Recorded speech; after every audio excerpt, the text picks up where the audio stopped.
What up, y'all? Appreciate you showing up, hanging out, listening to my dumb ass. Like and subscribe. So this will be a real quick one. Shuhei Yoshida. Look, I understand he has thoughts, he has opinions, he wants to say stuff, but his take on Game Pass.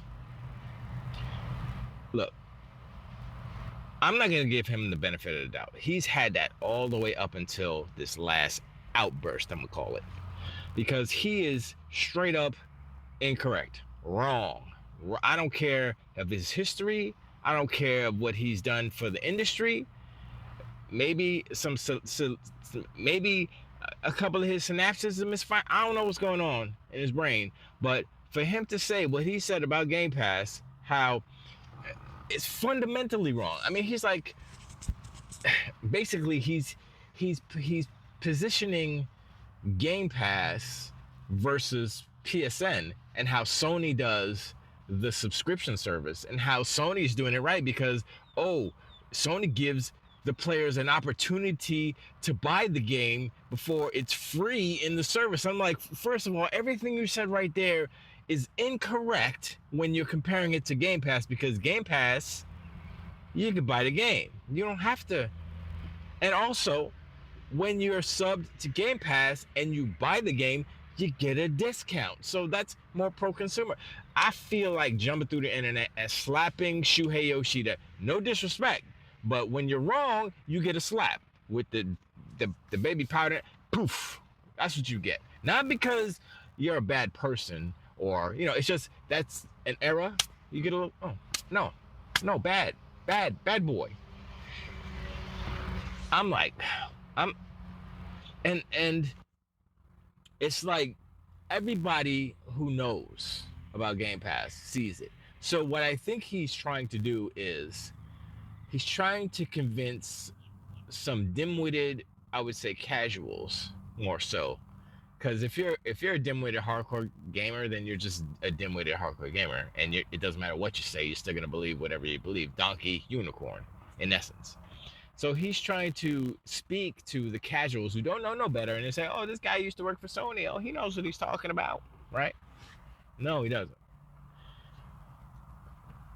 That is just and like the proof is in the fact that you look at what Game Pass is making pulling in, and you look at what PSN is making pulling in. Right now, can you take the sales numbers from their sale, the games that they sold, and put that in with PSN?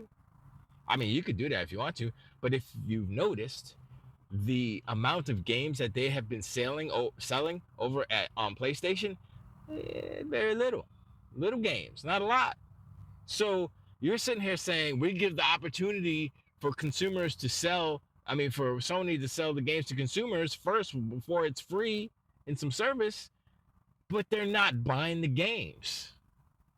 So you giving people the opportunity to buy the games and people don't buy the games.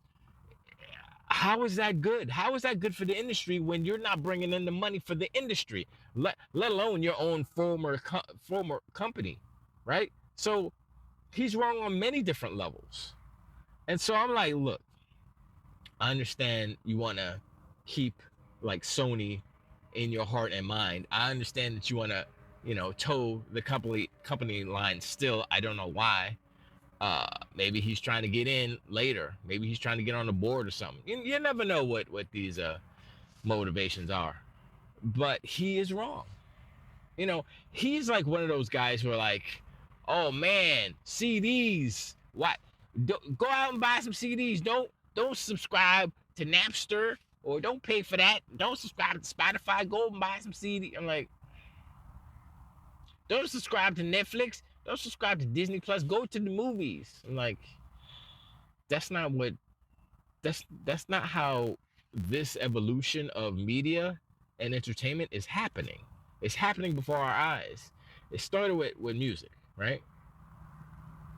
Then movies, TV, right? Video games is the next, you know, it's the next step in that. It's just There's nothing else, right? Is there? I'm trying to think. I mean, you got subscriptions to freaking Adobe, which is that's a little sus. But in that, you get free options. You get other people like, oh yeah, we're gonna do GIMP. There you go. It's free. Not as good as Photoshop, but it's free.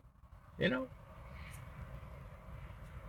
it's just it's capitalism, and these companies and corporations trying to figure out how to make more money off of existing customers. And that's Shuhei's line. That's Sony's whole playbook. And it's like, yo, you realize that you can't. The teat is dry. You're getting dust. You're getting evaporate. It's not evaporating. It's powdered milk. You're getting. You're not getting nothing out of that. So why don't you find a way to get more cows instead of milking the same cow? Get more cows, or make better products so people buy your product. You know. And I mean that's gonna be. They have Sony, PlayStation. They have the advantage of just being popular. But this next generation coming up, meaning the handheld, what should we call that? The handheld renaissance? I don't know. The neo handhelds. They're gonna change how gaming is, because while like Sony, PlayStation, and many other companies are on the game side are trying to capture the casual audience by changing hardcore games to more casual games, which is the dumbest idea. That is the dumbest thing to do. You don't take a hardcore game, which is the whole allure of a game like that is because that's what the type of, it's like taking a Souls-born game, whatever, one of their FromSoft games, and making it casual. It's like, huh? How do you do that without destroying the game and making it something that it's not? It's not going to be the same thing, right? So Sony, Ubisoft, all these other, EA, they're doing it, trying to put all this. I mean, I hate to say it, but I have to say it because it's the only way to kind of illustrate it. The DEI stuff, right, into these games. Not anyway. Y'all know my stance on that. It's not inherently bad, but when they force it in, and when it's bad writing, and when there's all these factors that bring everything down, and they're trying to placate or kind of satisfy this whole cat or a broader audience, which is I don't even know if they know what the broad audience is anymore. I don't think they do. I think they're just trying to just DEI it and get some money from. I guess they get money if they put. I don't really know. So whatever. And you switch to the hardware side, right? It's a little different because you're like, okay, like what Microsoft is doing and what Steam is doing and stuff. They're like, okay, well, not so much Steam, but I mean Nintendo definitely. They're like, look, these kids growing up today, they play on their phones, they play on their tablets, they don't have consoles. So if you give them a console that's kind of like a phone or a tablet, that's what the Switch basically is. But its upgrade is, oh, it's more powerful. These are the grown-up games. You know what I'm saying? That is the evolution of that game. That kid gamer that was on the phone, on the tablet. What do you get next? You get a new Xbox handheld. Boom. You like, oh snap. Okay, hey, this is what's up, and that's where they go. And then maybe they get a PC later down or whatever, But that is the sensical evolution of how to capture that market. Not graybeards like us. I mean, I'm gonna get one anyway because it's kind of cool. But the old, oh, buy a console then buy the game, that's done. That's no longer. That started ending. That started to go away when PC games were cut off as far as physical copies. When they stopped making physical CDs and stuff for PC games. I mean, they still have some, but not really. When they stopped making physical PC games, you go to the store, nothing. You can't find. I mean, you might be able to find something, maybe, but not really. That was the beginning of the end of this whole, console war, basically, because if you don't have physical games, what's the point, right? I mean, okay, so let me come back a little bit. You got the digital side, so that's what happened with PC. So sure, you can take the a digital PlayStation or a digital Xbox and still be like exclusives, blah blah blah. And that's a whole another thing. So the exclusive thing, Microsoft is rewriting the rules of the game so that exclusives are not something to kind of keep away from consumers. And when you are the company that's doing it, people realize that, like, oh, they're taking the games away from everybody. And when they look over at Microsoft and they look over at Xbox and they look over at all those games, the games that people want to play, and once again, it's hilarious to see that Xbox is sitting here dominating the PlayStation store month after month after month. PlayStation has no rebuttal. They can't do anything because they got no games. Even if they were full steam ahead, putting out as many games as they possibly can, they still can't match the volume of content that Microsoft has. They can't do it. They don't have enough studios. Right now, what's happening in PlayStation? They're gearing up for the next generation. You're not going to see the Heretic Prophet Intergalactic. That's next gen. It'll be cross gen because they sold so many PlayStations, 50 million at last count. We're going by the real number. I looked at something the other day where it had both numbers sold through and sold in, and so I'm going by the actual number, 50, in or around 50 million. But yeah, they're PlayStation's in trouble. I mean, we still don't know what's gonna happen with Haven, Fair Games. We still don't know what's gonna happen with Marathon, but it doesn't look good.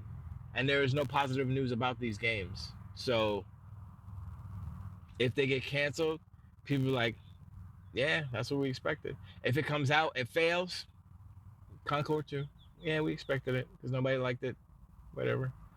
Well, some people, but not a lot, not enough. Not enough for what they needed to do. So it's like, even if it comes out and it's not that, it's still a failure.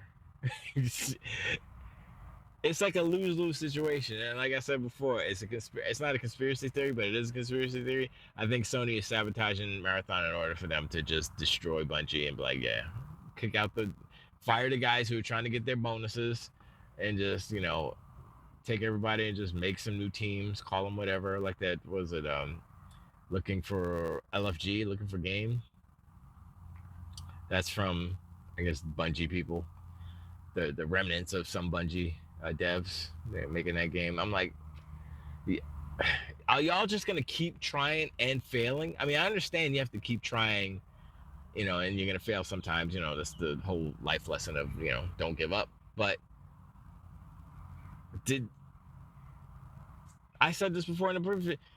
It's the whole they want to do a games of service game, but they're doing the wrong games of service game. Who wants to do a games of service extraction shooter? They should. I think, okay, the main problem with PlayStation, right? I've noticed this. I would say the only exception is Gran Turismo and Helldivers, but I think I'm not too sure. I guess since Sony's footing the bill, so I guess they're in charge of that. But Sony has a problem, PlayStation, with committing to these type of games. Like, so when Sea of Thieves came out, it was hot trash garbage. It was like no content. If that was a PlayStation game, they would have canceled that game a month out. They'd be like, yeah, we're not getting enough players by, and close it, and close down the studio and all stuff. That's what they would have done, because they can't hang it in there. And how many years? See, 9 years? How many? 9 years they've been going? They got update after update, 59 seasons, whatever it is. They keep going. That's what you have to do. If you have a games of service, you have to commit. You have to keep putting money in to get the money. It's not like you make a game, oh, you spent the money and it's just gonna make. They're so ass backwards. They're still stuck in that mind state of, oh, you just make a game and this is the cost of the game, and then you release the game and you make the money of the game. It's like, no, that's not. You want to make a live service game? It's live service, meaning you're gonna be working on the game for the rest of your life. Live service. I'm just saying. I don't know. Grant GT7 maybe. I mean the GT series, sorta. I don't know, man. They're in dire straits, but whatever. I'm really tired. I didn't get a lot of sleep last night. That's a whole nother story. But I appreciate you answering. Like and subscribe. Hit me up in the comments below. Let me know what you think about Shuhei's asinine comments. That's what I'm gonna just say right there. He may be a nice guy, but he don't know what the hell he's talking about right now. And that's coming from a guy who don't know what he's talking about. But I listen to him like, how is he just saying these things and they're just not true? How's that? He's like positing it like it's like, yeah, the games are free. I'm like, first of all, no, you pay for the sub. Second of all, it's better for the devs. It's like, oh, these devs, they can't, I didn't even go into it. It was like, oh, how can he posited this like not impossible, but this made up scenario where the publishers or Game Pass is in charge of what kind of games are made. I'm like, huh? How's what? No, that's not how it works. You make a game. Xbox gives you the bag to put it in Game Pass. Your studio's like, yo, we got paid, and we're gonna get paid when we sell. If we sell some too, okay. It's win-win-win everywhere. And Shuhei, for some reason, sees it as a problem. It's bad. It's whatever. I'm like, man, look, you're showing your PlayStation skirt right now, okay? I'm upset at people like him who are spouting falsehoods. He's twisting reality, and what he's saying just isn't true. Anyway, I appreciate. Let me know in the comments below. Do you think I'm not true or he's true? He's not true, I'm true. Oh, who's the wrong person? Me or Yoshida? Some guy who used to work at Sony. Or me? I've been in the game since... I played a lot of games. I'll talk to y'all later, but just wait.